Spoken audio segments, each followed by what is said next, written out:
So every good movie has a sequel. You'll remember I posted Raw Earth, and it was contours that had just been built, and we had a big dump of rain. I don't know what it was, 170 mils or something overnight. So here we are now. This is the 1st of April, so I'm not here to fool you. This is real.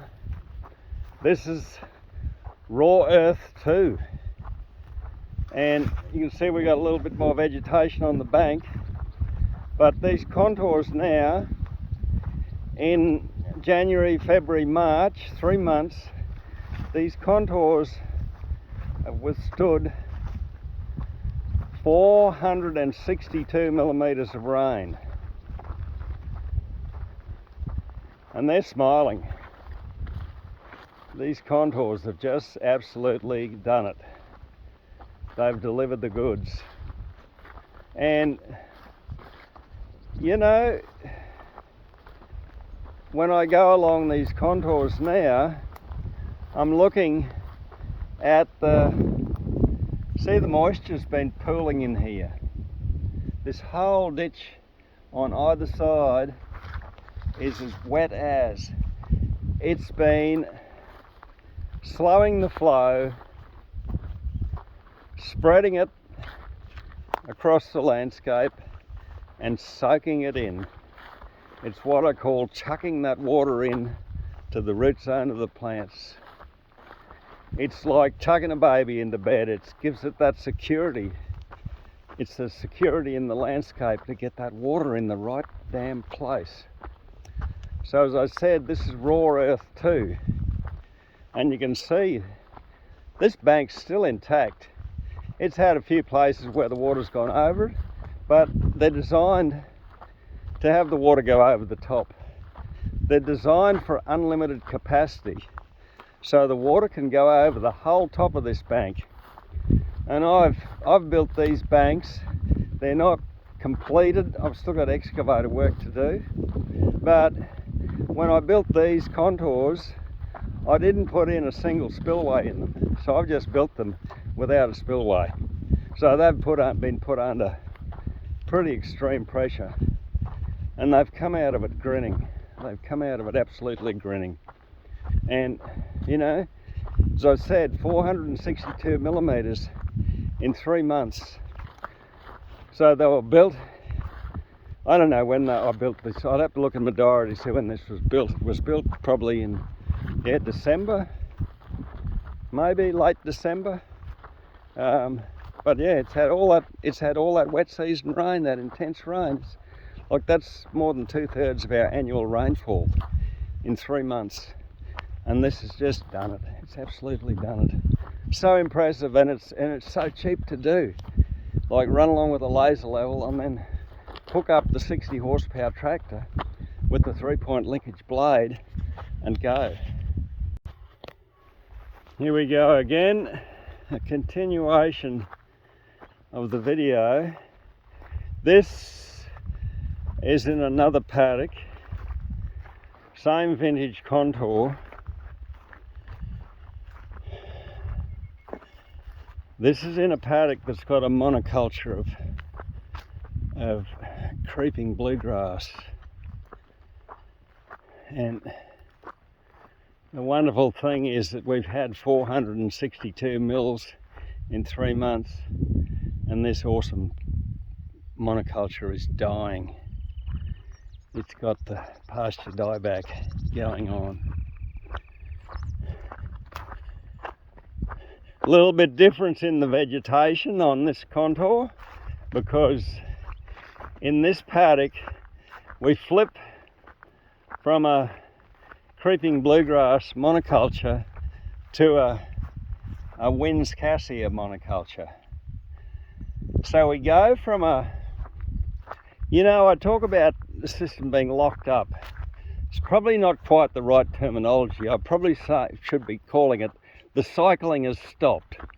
So when we've got this monoculture of bluegrass or African lovegrass or giant rat's tail or bufflegrass,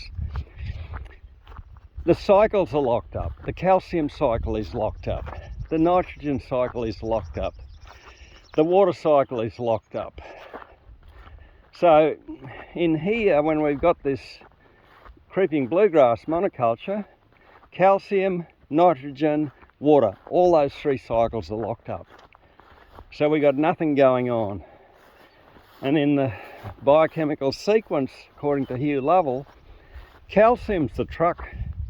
Calcium in the biochemical sequence picks up all the other minerals that follow it and carries them. And when we got the calcium cycle locked up, then it's like a national bloody transport strike. You know, there's nobody delivering groceries to your favourite shop, Woolies or Coles, or delivering fuel to your local petrol pump. You know, everything just grinds to a halt. The whole economy would just crash in a heartbeat. So yeah, we got the calcium locked up. The nitrogen cycle's locked up, so that's a vital part of the process of growth. And the water cycle's locked up, you know, like the most limiting nutrient in all of our agricultural systems is water. So we lock up the water cycle in an already a landscape that's got a fairly well broken water cycle. You know, everything grinds to a halt. So then we get something like this Wins cassia comes in. See the leaf on this Wins cassia? That is an absolute calcium signature. You know, we were taught so much about legumes and nitrogen, and they neglected to tell us about calcium. But this Wins cassia coming in here is activating the calcium cycle. It's activating the nitrogen cycle. And this contour is beginning to change the water cycle, to repair the water cycle. And the vegetation that will grow as this water gets into the system, the vegetation will begin to repair that whole nutrient cycle and the fertility of this paddock. You can see this contour's quite a lot better vegetated than the previous one, and it's largely due to this Wins cassia. And that's classic, you know, we got a monoculture here, so it flip-flops from a monoculture of creeping bluegrass that locks up calcium, nitrogen, water cycles, shuts down those cycles, and it flip-flops to a Wins cassia monoculture, which starts to activate calcium and to activate nitrogen.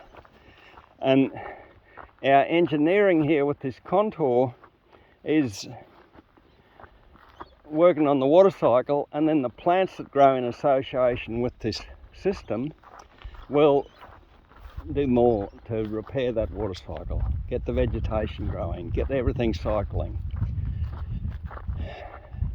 So that's it, folks. That is Raw Earth 2 on the 1st of April 2024.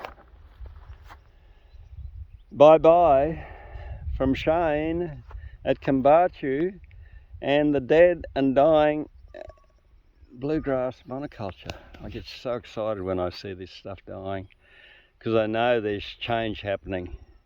Bye bye.